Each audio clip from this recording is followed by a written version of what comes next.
안녕하세요. 저는 서울의 30대 후반 여자입니다.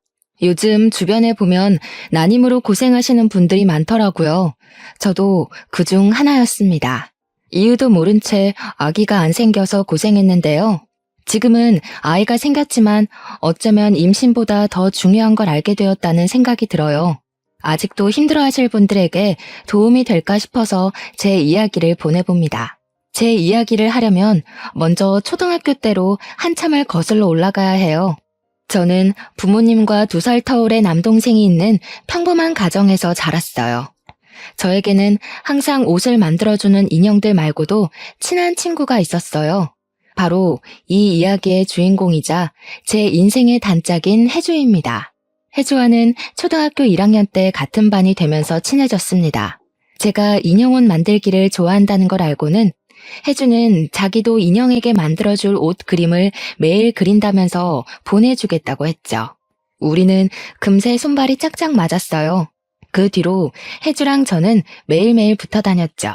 혜주는 엄마가 없었습니다. 아빠는 매일 술을 먹고 툭하면 집안 물건을 깨부셨고요. 한 번은 제가 피아노 학원에 갔다 오는데 혜주가 자기 집 앞에서 울고 있더군요.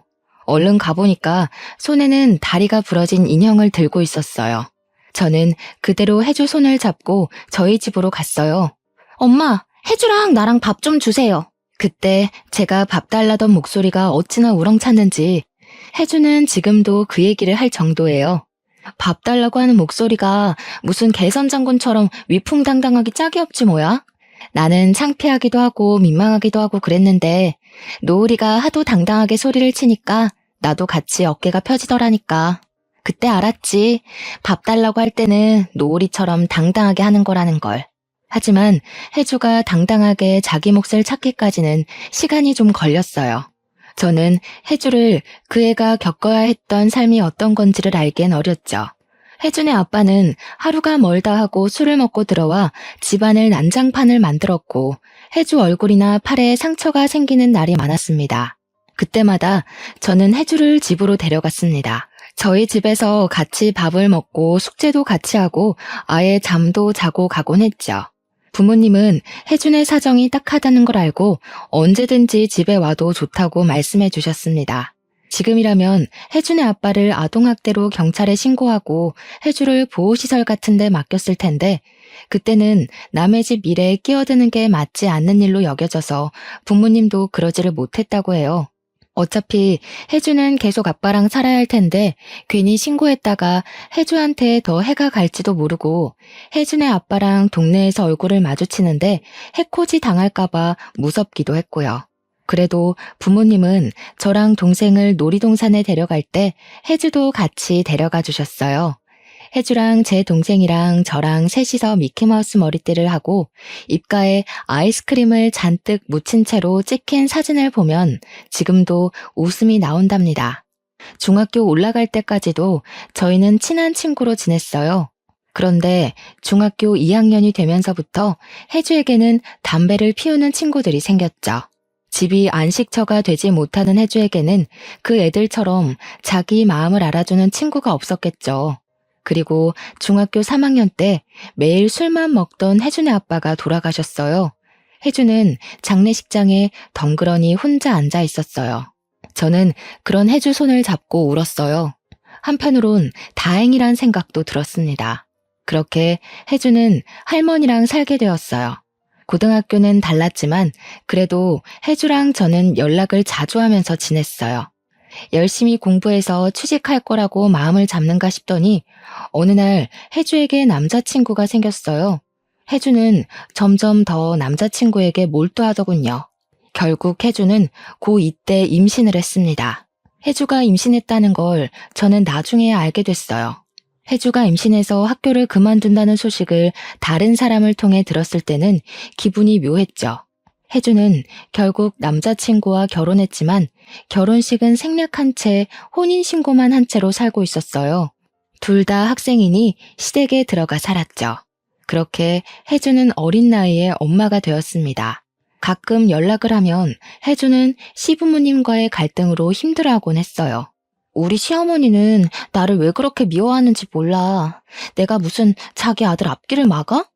밤새 아기 데리고 애쓰다가 겨우 잠들면 아침부터 들이닥쳐서 방꼬리 이게 뭐냐, 젖병 소독도 안 하고 엄마 맞냐 이러면서 난리를 친다니까. 아, 진짜 내가 이 집에서 살다간 내 명예 못 살지. 시어머니가 자기더러 아들 앞길 막은 년이라면서 사사건건 간섭을 한다는 거였어요. 우리 시어머니 또 아침부터 들이닥쳐서 난리쳤어. 안 그래도 힘들어 죽겠는데. 진짜 하루라도 마음 편히 자고 마음 편히 밥 좀 먹었으면 소원이 없겠다. 애 가지고 결혼한 게 죄다 죄. 어제는 또 우리 남편이 뭐라 그러는지 알아? 나더러 관리 좀 하란다. 참, 내가 누구 때문에 이러고 사는데. 아, 그랬구나. 혜주야, 근데 미안한데 내가 지금 동아리 모임이 있어서 가봐야 할 것 같아. 오늘 선배들이랑 다 같이 만나는 날이거든. 아이고, 뭐 이렇게 바쁜지 모르겠네. 아, 선배님 안녕하세요. 저도 지금 가보려고요. 힘든 마음을 털어놓을 대상이 없던 혜주는 저한테 종종 연락을 했지만 MT의 동아리 활동 등으로 바빴던 저는 혜주의 이야기를 들어주지 못했어요.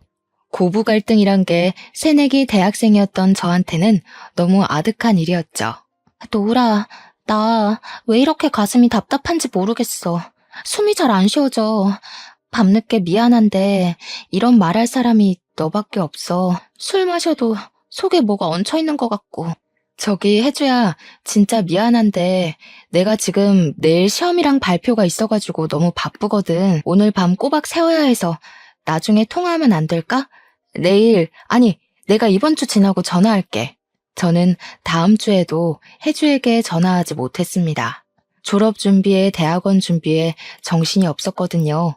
혜주랑 만났을 때도 그다지 공감대가 없다는 걸 느끼곤 했던 탓도 있었을 거예요. 그렇게 혜주와 저의 삶은 하늘과 땅만큼 멀어져 있었습니다. 혜주가 시댁 식구들과 복닥거리며 사는 동안 저는 대학원을 졸업하고 의류회사에 취직을 했어요. 대학원에서 만난 남자친구랑 같이 살다가 33살에 결혼도 했습니다. 혜주보다 15년은 늦게 결혼했네요. 그때까지만 해도 아기를 가지는 건 사정 때문에 미룬 거였지 이렇게 어려운 일이 될 거라곤 상상하지 못했습니다. 결혼식 당일은 정말 정신이 없더군요. 한 사람 한 사람 일일이 신경 쓰는 게 보통 일이 아니더라고요. 혜주는 금방 사라져버렸어요. 신부 대기실에 온 혜주를 보고 반갑게 인사를 했지만 다른 손님이 와서 인사하는 사이에 혜주가 사라져 대화도 제대로 못 나눴죠. 결혼식이 끝나고 한숨 돌리게 되어서야 혜주 생각이 났습니다. 혜주한테 신경을 못 써준 게 미안하단 생각이 그제야 들었습니다. 그렇게 생각하고도 제 삶이 바빠서 연락도 못하고 지내고 있었는데 얼마 후 혜준의 할머니가 돌아가셨다는 소식을 들었어요. 저는 부랴부랴 일을 마치고 장례식장으로 갔죠. 싸늘한 기운까지 도는 장례식장에 혜준은 또 혼자 앉아있더군요. 눈물 자국이 말라버린 얼굴은 반쪽이 되어 있었고요. 할머니가 계속 전화하셨는데 내가 못 받았어. 그냥 사는 게 너무 힘들어서 할머니가 아픈데 한번 가보지도 못하고 하은이는 내 얼굴 제대로 보려고 하지도 않고 남편은 집에 들어오지도 않고 내가 할머니한테 얼마나 잘못했는지 그게 이제야 생각이 났다. 노을아, 나 어떡하니? 저는 그 자리에서 혜주를 끌어안고 같이 울었습니다. 그날 장례식장에서 혜주랑 밤을 새우며 이런저런 얘기를 나눴어요. 얘기를 들어보니 상황이 더 안 좋더군요. 혜주 딸 하은이는 스트레스 때문인지 어릴 때부터 실어증이 있었는데 여러모로 치료를 받아봤지만 잘 고치지 못했다고 했어요. 혜주는 하은이가 그렇게 된 게 자기가 너무 모자라서 시어머니랑 남편이랑 다투고 애한테 화도 많이 내서 그런 것 같다면서 울었죠. 그리고 설상가상으로 혜주 남편은 1년 전부터 집에 잘 들어오지도 않는다고 했습니다. 핸드폰에 그 여자랑 다정하게 톡 주고받은 게 그대로 있더라고. 내가 얼마나 만만한지 내 눈치를 보지도 않는 거야. 시어머니는 나한테 애망친 년이라고 하더니 이젠 남편 밖으로 돌게 한 년이라고 욕을 해.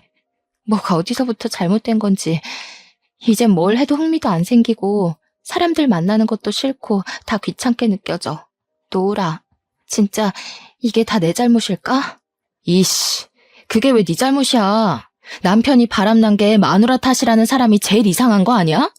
애는 같이 낳아서 같이 키운 건데 왜 항상 모든 걸 네 탓으로 돌리냐고. 네 시어머니 뭐 어떻게 된 거 아니야? 그런 말 듣지 마. 네 잘못 아니야. 네가 다 잘하진 않았어도 네가 자책할 일은 아니라고. 그 주 주말에 저는 당장 혜주가 살고 있는 집에 가봤습니다. 그동안 혜주가 얼마나 힘들었는지 더 느껴지더군요. 그동안 얘기할 데도 없이 얼마나 힘들었어. 얘기할 사람이라고는 나밖에 없는 거 아는데. 그냥 이제는 관심사도 안 맞고 대화가 안 통한다고. 나 사는 것도 바쁘다는 핑계로 너한테 신경 못 써줘서 미안해. 저는 대학 선배의 지인 중 언어 치료하는 분이 있어서 하은이가 언어 치료를 받을 수 있게 치료사를 알아봐 줬습니다. 하도 속이 상해서 치료비도 제가 다 내버렸어요. 그냥 그렇게라도 안 하면 자신한테 화가 날 것 같았거든요. 의욕이 없는 혜주를 위해 치료비 감면받는 방법까지 알아봐 줬습니다. 혜주야, 네 남편 말이야. 아무리 생각해도 헤어지는 게 나을 것 같아. 너한테 손까지 댔다며. 그런 아빠 있어봤자 하은이한테도 도움이 안 될 거야. 이혼하면 혼자가 된다고 너는 자꾸 그러지만 그 사람 이제 네 옆에 있는 사람 아니야. 그리고 네가 왜 혼자야? 너한테는 하은이가 있고 나도 있는데. 저는 남편과 헤어지라는 말을 어렵게 꺼냈죠. 혜주는 남편과 시댁을 그렇게 욕하면서도 이혼하면 죽는 것처럼 생각했거든요. 제 말을 들은 혜주는 제 앞에서 한참을 울었습니다. 그러고는 알겠다고 고개를 끄덕이더군요. 바람난 혜주 남편은 옳다구나 하고 헤어져 주겠다고 하더군요. 그런데 혜주가 배우자 귀책으로 소송을 걸자 혜주는 또 못살게 굴었습니다. 소송 취하를 안 하면 혜주랑 하은이를 가만 안 두겠다나요? 위자료 줄 돈이 없으니 배째라고도 했다는 겁니다. 그 사람 화나면 나한테 손찌검까지 했는데 그러다가 하은이한테까지 해코지하면 어쩌지? 아빠한테 괴롭힘 당하는 거 하은이에게는 절대로 겪게 하고 싶지 않은데. 나 너무 무서워, 노을아. 그냥 이혼하지 말고 사는 게 낫지 않을까? 하은이한테 어떻게 설명해야 할지도 모르겠고 거기서 더 상처받으면 어떡해? 이혼 안 한다고 해결되는 문제가 아닌 것 같아, 혜주야. 아이 가지고 협박까지 하는 사람인데 그런 사람 아빠라고 있어봤자 애한테 좋을 거 하나도 없지 않을까? 지금까지 괴롭힘 당한 걸로 충분한데 또 버틴다고? 하은이가 정말 그런 걸 원할까? 하은이의 치료는 더디게 진행됐습니다. 이혼 소송을 하면서도 혜주는 딸에 대한 죄책감에서 벗어나질 못했어요.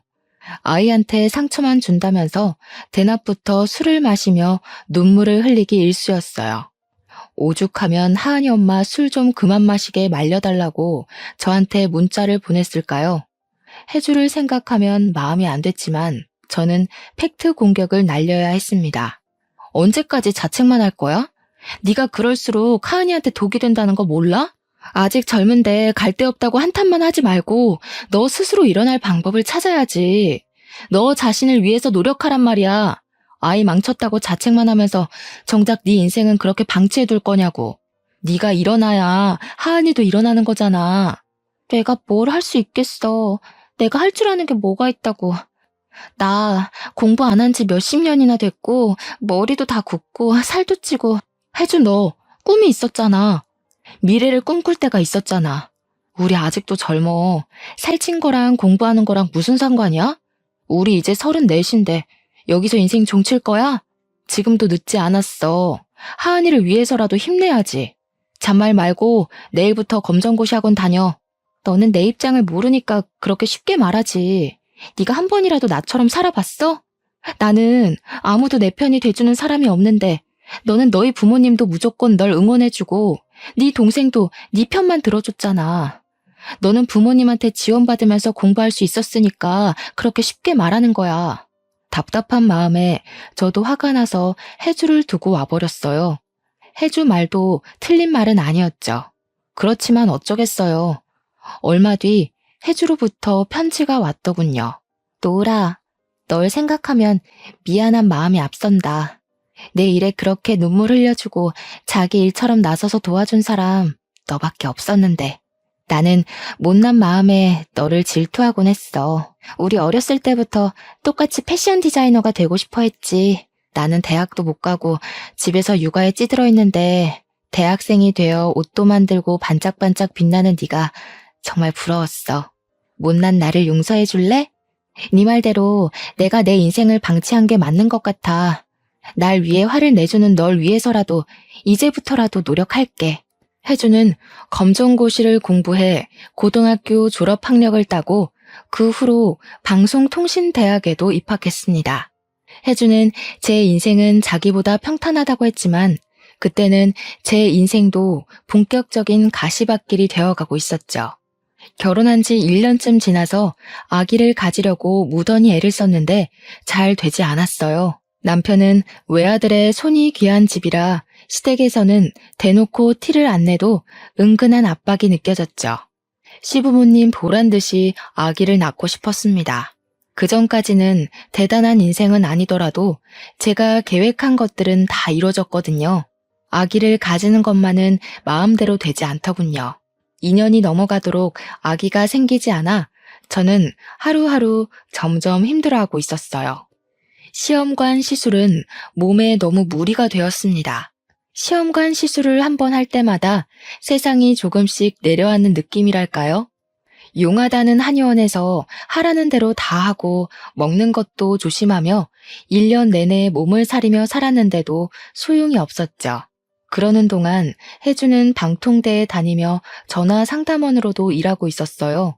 상황이 엄청 좋아진 건 아니었지만 그래도 자신을 위해 노력하게 된 후로 표정도 밝아지고 하은이도 상태도 훨씬 좋아지고 밝아졌습니다.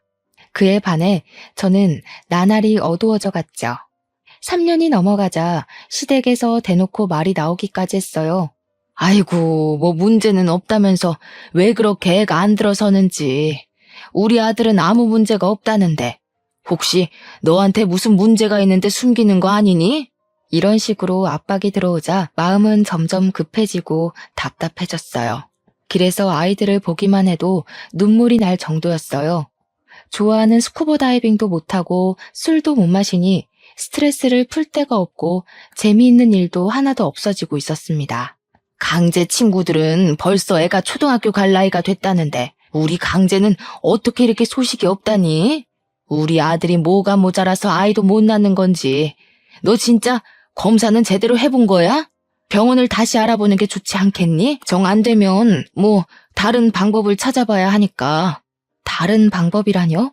무슨 방법이라도 있다는 말씀이세요? 아니, 뭐 방법이 있다기보다는 더 노력을 해야 한다 이거지. 내 평생에 손주는 보고 죽어야 하지 않겠니? 요즘 난임이 그렇게 흔하다는데 인스턴트 식품 많이 먹고 컴퓨터 많이 하고 그래서 그런 거 아니니? 하여튼 여자는 이러나 저러나 몸을 조심해야 해. 시부모님한테 상처를 받을 때마다 남편한테 풀다 보니 남편과의 사이도 소원해지고 말았어요. 어머니는 아기 안 생기는 걸 왜 자꾸 내 탓만 해? 같이 검사해서 아무 이상 없다고 나왔잖아. 당신이 어머니한테 잘 말씀을 드려야지. 자꾸 나한테 문제 있다는 식으로 말씀하시는 거 정말 기분 나빠. 여기서 뭘 어떻게 더 조심해? 나더러 일도 하지 말고 집에 꼼짝 말고 있으라는 거야 뭐야. 내가 뭘 어쨌다고 또 나한테 그래? 나도 힘들어. 엄마 아빠는 하루가 멀다 하고 손주 소식 없냐고 물으시는데 얼마나 답답하고 죄송한지 알아? 나도 미치겠다고. 서로 힘든데 왜 자꾸 나한테 화풀이를 해? 그건 당신 엄마가 자꾸 나한테 뭐라 그러니까 그런 거지. 내가 뭘 잘못했어? 우리 엄마는 당신한테 뭐라고 안 하잖아. 모르겠다. 둘 다 아무 문제가 없는데 아기가 안 생기는 거라면 당신이랑 나랑 궁합이 안 맞는 걸지도 모르지. 우리는 안 되는 걸지도 몰라. 당신 어머니 하고 싶은 말이 그거잖아. 아기 낳으려면 다른 방법을 찾아야 한다는 게. 무슨 말이 그래? 우리 엄마가 언제 그런 말을 했어? 당신이 베베 꼬아서 생각하는 거잖아. 없는 말을 만들어내서 나를 공격하면 내가 뭐라고 해? 우리 엄마도 답답하니까 그러는 거잖아. 그냥 놓친네 하는 말이다 하고 넘기면 안 돼? 자꾸 이러면 나도 힘들어. 남편도 저를 위로해줄 힘이 없었죠. 우리 부부는 그렇게 소진되어 가고 있었습니다. 제가 힘들어하는 걸 안 해주는 저에게 놀러 가자고 말하기도 하고 맛있는 걸 사들고 집에 찾아오기도 했어요. 하지만 저의 슬픔은 쉽게 나아지지 않았어요. 혜주가 놀러 가자고 해도 시큰둥하고 그렇게 좋아하던 옷에도 흥미를 잃어갈 정도였죠. 제가 피폐해지는 걸 보고만 있을 수 없었던 혜주는 결국 한마디 하더군요. 야, 강놀, 너는 나더러 애 때문에 한탄만 하고 있지 말라 그러더니 네가 그러면 어떡하냐? 아기 없으면 네 인생 끝나는 거야? 왜 임신하는 데만 목을 메고 사냐고. 나한테는 내 인생 살라고 뭐라 그러더니 예전엔 네가 얼마나 씩씩했는데 아기 안 생겼다고 이렇게 넋놓고 있으면 어떡해? 얼마 뒤에 혜주는 제가 어릴 때 만들어서 선물했던 인형 옷을 가져와서 편지와 함께 놓고 갔습니다. 노으라, 저번에 내가 화내서 미안해. 네 마음이 얼마나 힘들지 내가 어떻게 알겠니? 나는 기대하지도 않은 아이 키우느라 그렇게 고생했는데 너는 꿈에도 바라는 아기가 안 생겨서 고생이니 이 무슨 신의 장난인지 모르겠다. 어릴 때 네가 이 인형 옷 줬을 때 정말 행복했었지. 그때는 너랑 나랑 같이 뭐든 할 수 있을 것 같았는데 나이 들수록 현실은 그렇지 못하다는 걸 알게 됐지. 그래도 네가 내 곁에 있다는 것만으로도 나는 행복한 사람이란 걸 알았어. 너는 네가 디자이너라기보다 회사의 노예라고 말하곤 하지만 그래도 늘 꿈을 향해 착실하게 달려가는 네가 부러웠고 자랑스러웠어. 너는 너 자신만으로도 너무나 소중하고 값진 사람이야. 아기가 없다는 이유로 그런 너를 잃지 않았으면 하는 마음에 나도 모르게 화를 냈어. 미안하다. 혜주가 주고 간 인형 옷을 만지작거리면서 저는 많이 울었어요. 아기한테 제 손으로 옷을 만들어주고 싶었는데 하지만 혜주 말이 다 맞는다는 걸 인정할 수밖에 없었죠. 그 후 저는 내가 어떤 삶을 살고 싶었는지 다시 생각해 보았습니다. 아기의 정신이 팔려서 생각지 못했던 제가 하고 싶었던 것들이 생각나더군요. 저는 평소에 생각했던 디자인들을 그리기 시작했어요. 어쩌다가 그걸 쇼핑몰을 하던 선배에게 보여줬더니 선배가 바로 자기 쇼핑몰에서 팔아보면 어떻겠냐고 하지 않겠어요? 선배네 쇼핑몰은 떼어다 파는 옷도 팔았지만 선배가 직접 디자인해서 제작한 옷도 팔고 있었거든요. 그렇게 제작부터 판매까지 순식간에 해치웠고 선배네 쇼핑몰뿐만 아니라 제 SNS를 통해서도 주문 제작으로 판매를 시작했습니다. 생각했던 것보다 반응이 훨씬 좋았어요. 주문 제작으로 들어오는 물량이 많아서 회사를 그만둬야 하나 고민해야 할 정도였죠. 무엇보다 제가 성취감을 느끼고 저 자신에 대해 긍정적인 느낌을 받게 되었다는 것이 중요한 일이었어요. 혜주도 방통대를 졸업하고 쇼핑몰을 열었습니다. 혜주가 아이를 키우면서 느꼈던 점들을 반영해 아기 엄마에게 필요한 것들을 파는 쇼핑몰이었어요. 한창 꿈 많을 나이에 온통 눈앞에는 해결해야 할 문제였던 혜주의 육아 경험이 빛을 발했는지 다행히 장사가 괜찮게 되었죠. 혜주 딸 하은이도 언어치료 효과가 나타나서 처음 보는 사람은 실어증이었다는 걸 모를 정도였죠. 거의 일이 잘 풀리니까 자연히 저와 남편과의 사이도 좋아졌습니다. 제 상태가 좋아지니까 별것도 아닌 걸 가지고 싸웠다는 걸 깨달았고 남편한테 화를 낸 게 미안해지더군요. 제가 미안해하니까 남편은 더 미안해하고 서로 더 조심하고 배려하다 보니 오히려 전보다도 사이가 좋아졌죠. 마음이 편해진 남편이 시부모님에게 잘 얘기했는지 시부모님도 사과를 하더군요. 우리가 너무 욕심을 냈나 보다. 노을이 너도 힘들었을 텐데 네 탓이 아니었는데 일부러 안 낳는 것도 아니었잖니. 나이는 찼는데 아기는 안 들어서니 답답한 마음에 그랬구나. 내가 생각이 짧았다. 아니에요, 어머니. 어머니도 답답하셔서 그러신 거잖아요. 그게 강제가 힘들어하는 걸 보니까 괜히 너를 미워하고 그랬던 것 같아. 그러면 안 되는 건데. 아기도 중요하지만 너희들도 중요하잖니. 정 아기가 안 생기면 입양하는 건 어떠니? 내 친구 아들 부부도 입양했는데 그 아이가 그렇게 이쁠 수 없다고 그러더라고. 사실 입양 생각을 안 해본 건 아니었어요. 몸에는 문제가 없다고 하니 우선 입양을 해서 키우면서 임신은 천천히 시도해보는 것도 괜찮지 않을까도 생각해봤죠. 하지만 입양이라는 게 저희 부부에게나 데려올 아이에게나 쉬운 일이 아니잖아요. 어렵게 입양을 결정했는데 혹시나 갑자기 아이가 생기면 어떻게 감당하나 싶었던 거였죠. 혜주에게 그 얘기를 했더니 혜주가 자기만 믿으라고 큰 소리를 치는 게 아니겠어요? 개집애가 무슨 걱정이 그렇게 많아? 그렇게 걱정만 하다가 대체 애는 언제 키우려 그래? 자고로 애는 얼떨결에 키워야 한단 말 못 들어봤어? 정 안 되면 내가 같이 키워줄 테니까 걱정하지 마. 걱정하지 말고 너 하고 싶은 대로 해. 우리 하은이도 이제 다 나아서 제법 엄마를 도와주는데 노을이 이모 일이라면 걔가 먼저 발벗고 나설걸? 참네. 뭘 믿고 그렇게 큰 소리를 치냐? 네가 내 아기를 어떻게 같이 키워줘. 말은 고마운데 혜주야. 아무리 그래도 그건 너무 같다. 얘 봐라. 왜 못 키워줘? 야, 솔직히 말해서 네 나이에 애 키우는 게 쉬운 건 아니잖아. 입양 아니더라도 애 낳으면 내가 도와주려고 했어. 이래봬도 난 경험자잖아. 애 키우는데 경험이 얼마나 중요한데?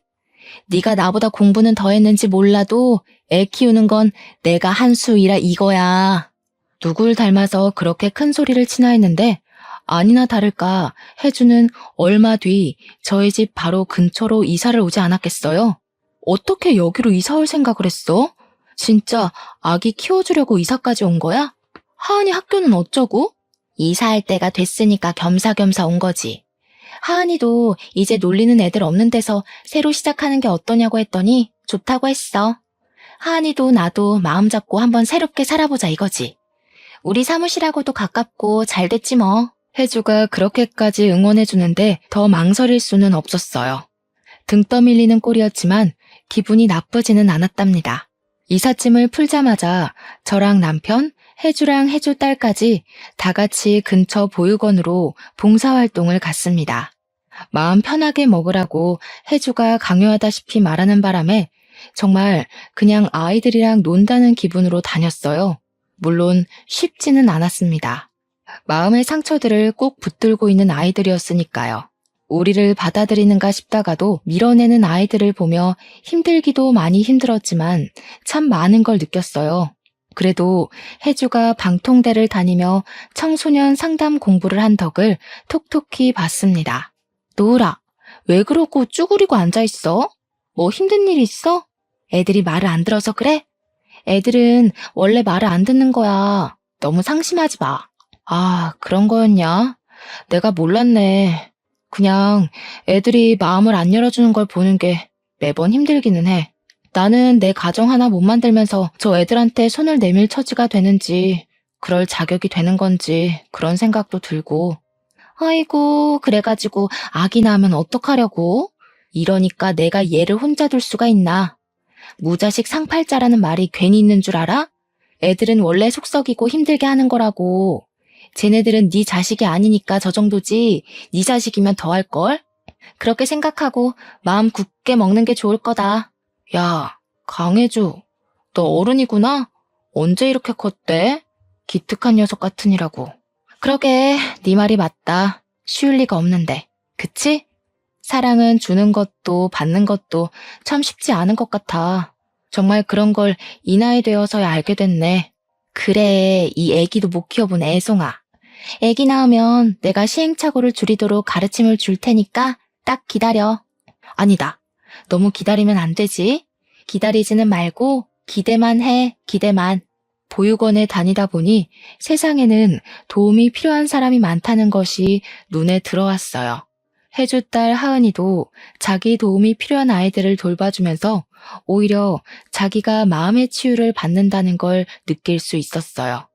아무리 마음을 편하게 먹는다 해도 아이를 입양하려고 보육원 봉사를 하게 된 거였지만 저희는 특이하게도 어린아이나 아가들보다는 좀 나이가 있는 이제는 입양 가능성이 거의 없는 아이들에게 마음이 갔어요. 그 아이들을 보고 있자면 그 나이대의 혜주가 떠올랐습니다. 질풍노도의 시기를 겪고 있는 10대 아이들은 누군가의 절대적인 지지와 사랑이 필요하죠. 아이들의 이야기를 들어주고 같이 나들이도 나가며 아이들과 조금씩 가까워졌어요. 어린 시절 어려운 형편에도 동생과 저, 그리고 혜주까지 전시회며 박물관에 데려가 주신 엄마 아빠의 정성도 생각이 나더군요. 아이들을 다 책임질 수 있는 게 아니기 때문에 너무 급하게 가까워지지는 않으려고 했습니다. 아이들과 함께 시간을 보내는 것만으로도 위안이 되었어요. 봉사 아닌 봉사를 하며 아이를 키운다는 것에 대해 생각할 기회도 가졌습니다. 아이는 잘 키우려고 낳는 게 아니라 사랑하려고 낳는 거라는 말이 있더라고요. 어쩌면 사랑하는 법을 더 배우라고 우리에게 아이가 늦게 오는지도 모르겠다는 생각을 했습니다. 고민 끝에 저희는 한 아이의 부모가 되기보다 보육원 아이들을 널리 아우르는 후견인이 되기로 했습니다. 입양에 대해, 양육에 대해 진지하게 고민해 본 끝에 내린 결론이었죠. 당신 진짜 괜찮겠어? 아무리 그래도 우리 아이 데려오려고 시작한 일인데. 당신 아들 하나 딸 하나 키우고 싶다고 했잖아. 지금이라도 적극적으로 입양 준비하는 게 낫지 않을까? 나는 괜찮아. 노우라, 우리 아기 때문에 얼마나 힘들었니? 그래서 우리가 아기를 왜 가지려고 했는지 생각을 해봤잖아. 너랑 나 닮은 아이를 갖고 싶었던 거고, 아이가 커가는 모습을 보며 기쁨을 느끼고 싶었고, 부모님께도 혈육의 즐거움을 드리고 싶었지. 거기 있는 아이들 다 똑같이 사랑이 필요한 아이들인데 한 아이만 골라 데려온다는 게 도저히 납득이 안 될 것 같아. 그렇지만 어머님 아버님도 아직 기다리시는 눈치던데. 엄마 아빠랑도 얘기해봤어. 우리 얘기 듣더니 두 분도 가끔 와서 봉사하고 싶으시다고. 이러다 두 분이 입양하는 거 아닌가 모르겠다. 우리 마음 급하게 먹지 말고 사랑이 필요한 곳에 사랑을 주는 거라고 생각하자. 2년이 된다면 우리에게 아이가 올 거고 그게 아니라도 행복하잖아. 제 남편이랑 저도 아직 30대 중반이었지만 젊기 때문에 아이들과 더 가까워질 수 있었어요. 저는 주문 제작 받던 옷이 잘 팔려서 결국 회사를 그만두고 저만의 브랜드를 론칭하게 되었어요. 저는 보육원 아이들에게 제가 만든 옷을 하나씩 선물하기 시작했습니다. 아이들의 기뻐하는 얼굴을 보면 제 마음의 방도 조금씩 넓어지는 게 느껴졌어요. 그리고 입양은 정말 우연한 기회로 일어났습니다. 제가 아니라 혜주에게 먼저 일어났어요. 저희가 다니던 보육원 봉사를 하던 도중 알코올 중독 아버지에게 학대받다가 아버지가 돌아가셔서 들어온 5살짜리 여자아이 윤혜가 있었어요. 윤혜는 누구에게도 마음의 문을 열려고 하지 않았습니다. 말도 안 하고 다른 아이들이 노는 걸 겁에 질린 강아지처럼 쳐다보기만 했죠. 그런 윤혜의 마음을 제일 잘 아는 사람이 있었으니 그건 바로 혜주였어요. 혜주랑 윤혜가 같이 있는 모습을 보면 나이 차를 넘어서 꼭 소꿉장난하는 친구 같다는 느낌을 받고는 했어요. 서로의 마음을 가장 잘 이해하고 서로를 치유해주는 그런 친구였죠. 원래 5살 정도 되면 이미 자기의 습관이 생겼기 때문에 입양하는 데까지 엄청난 시간과 노력이 소요되기 마련이거든요. 그런데 혜주랑 윤혜는 마치 원래부터 가족이었던 것처럼 자연스럽게 서로를 받아들였어요. 말수가 많지는 않아도 이제는 할 말은 다 하는 혜주 딸 하은이도 동생이 생기는 걸 아주 반겼죠. 하은아, 동생 생겨서 엄마 뺏길까봐 걱정되고 그러지는 않아? 윤혜가 집에 오면 아무래도 네 엄마가 윤혜한테 신경을 많이 써야 할 텐데 하은이가 섭섭하지 않겠어? 이모도 참. 동생인데 섭섭하긴 뭐가 섭섭해요? 윤혜가 얼마나 귀여운데. 저번에 데려다가 자니까 외롭지도 않고 얼마나 좋았는지 알아요? 우리 집은 항상 허전했는데 윤혜가 오니까 뭔가 따뜻해지는 것 같던걸? 그리고 나도 고등학생인데 동생 질투나 할까봐? 노을이 이모는 동생한테 질투했어? 그러니? 이모는 약간 질투했던 것 같기도 하고. 사실 내 동생도 귀여웠어. 얄미울 때도 있지만 혼자서 컸다고 생각하면 되게 외로웠을 것 같아. 가끔은 미울 때도 있지만 그래도 다들 곁에 있어줘서 외롭지 않았지. 하은이는 요즘 수아랑 친하게 지내는 것 같더라. 아, 맞아. 요즘 수아랑 얘기하는 게 제일 재밌어. 수아도 나처럼 어렸을 때 사람들하고 말하는 게 무서웠대. 그런데 지금은 말이 너무 많아서 문제라니까? 근데 이모, 수아가 그러는데 노을이 이모가 제일 이쁘대. 노을 이모는 옷도 잘 만들고 얼굴도 예쁘고 애들이랑도 잘 놀아주는 게 천사 같아서 이모처럼 되고 싶대. 진짜로? 내가 이쁘대? 아, 참, 어떻게 알았지? 나의 매력에 너무 빠지면 안 되는데. 어떡하지? 하은아, 수아한테 이모의 매력에 너무 빠지지 말라고 말해줄래? 아, 왜 이래? 하고 싶으면 이모가 직접 하셔. 수아는 하은이랑 동갑인 여자아이였어요. 어렸을 때 말더듬이 있어서 파양당한 경험이 있었지만 밝고 따뜻하게 커주었던 것이죠. 수아는 주변을 잘 챙기는 싹싹한 아이였습니다. 보육원에 다니면서 가장 기쁠 때는 아이들에 대한 진심이 통했다는 생각이 들 때였죠. 수아가 저를 이쁘다고 하는 것도 제 마음을 알아준다는 소리 같아서 참 기뻤습니다. 브랜드를 키우랴 아이들을 챙기랴 정신없는 나날을 보내느라 아기에 대해선 한동안 잊고 있을 정도로 바빴습니다. 인생에서 중요한 일들은 기대하지 않았을 때 찾아오는 경우가 많죠. 아기를 가지려고 노력하는 사람들도 하다 안 돼서 포기하면 그제야 아기가 찾아온다고 하잖아요. 저희도 그랬습니다. 그날은 유난히 더운 여름밤이었어요. 남편이 갑자기 자다가 벌떡 일어나는 바람에 저도 같이 깨고 말았습니다. 당신 왜 갑자기 자다 말고 일어나고 그래? 무슨 일 있어? 안 좋은 꿈이라도 꾼 거야? 어? 아니야. 별일 아니야. 안 좋은 꿈은 무슨 안 좋은 꿈일 리가. 남편의 기색이 뭔가 수상쩍었지만 저는 다시 잠이 들었죠. 그런데 얼마 뒤 남편이 저에게 자꾸 임신 테스트기를 해보라는 거였습니다. 남편이 너무 들떠있는 것 같아서 괜히 실망할까봐 하기 싫었지만 좀 미심쩍은 기분으로 테스트기를 해봤습니다. 그러니까 저는 아무 기대도 없었단 얘기예요. 결과는 두 줄이었습니다. 믿을 수가 없었습니다. 드디어 저희에게도 아기가 찾아온 거였어요. 남편은 왠지 남자아이일 것 같다고 호언장담을 했죠. 남편이 무더운 여름밤에 꾸었던 꿈은 번쩍번쩍 빛나는 황금알이 품 안으로 굴러 들어오는 꿈이었습니다. 태양이는 그렇게 저희에게 찾아왔습니다. 노을이 이모 임신했다는 거 진짜예요? 이모 닮으면 아기가 진짜 이쁘겠다. 나도 얼른 보고 싶어요. 남자예요, 여자예요? 아직 몰라. 수아는 아가들을 참 좋아하는구나. 저번에 보니까 아기들 기저귀도 갈아주고 그러던데. 힘들지는 않아? 별로야. 이거 봐봐요. 내가 아들 주려고 만든 인형인데 종도 달았어요. 이모 아가 나오면 선물해주게 만들어 놓을게요. 그때 왜 갑자기 그런 생각이 들었는지 모르겠습니다. 갑자기 수아도 우리 집에서 같이 살면 참 좋겠다는 생각이 들더군요. 수아야, 수아도 이모 집에서 같이 살래? 진짜요? 진짜 그래도 돼요? 그런데 이모가 아기 낳으면 신경을 못 써줄 것 같아서 그게 좀 걱정이네. 아가가 좀 크고 좀 있다가 보호 종료되면 수아도 나가서 집 구해야 하잖아. 그때 오는 것도 괜찮을 것 같아. 물론 지금 와도 되지만 어쨌든 수아가 진짜 독립할 힘이 생길 때까지 이모 집에 와서 사는 건 어떨까? 이모가 아저씨랑 잘 얘기해 볼게. 수아는 눈물까지 글썽이면서 기뻐했어요. 그렇게 좋아하는 걸 왜 진작 말해주지 못했나 싶어서 저도 눈가가 촉촉해졌습니다. 순서가 뒤바뀌었지만 남편에게 수아랑 같이 살면 어떠냐고 물었더니 남편은 조금도 망설이지 않고 좋다고 하더군요. 이모, 제가 생각해봤는데요.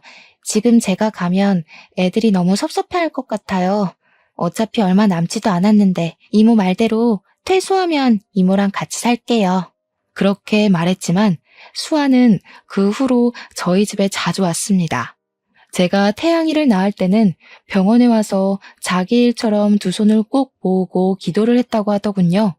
아가 손이 너무 예뻐요. 어쩜 이렇게 조그맣고 이쁘지? 아가 손이 이모랑 닮았어요. 수아야, 우리 집에 온다고 해줘서 고마워. 네가 있다고 생각하는 것만으로도 엄청 든든한 거 있지? 더 빨리 데려올 수 있었으면 좋았을 텐데. 그래도 혼자서도 이렇게 좋은 아이로 자라줘서 이모가 진짜 뭐라고 감사해야 할지 모르겠어. 네?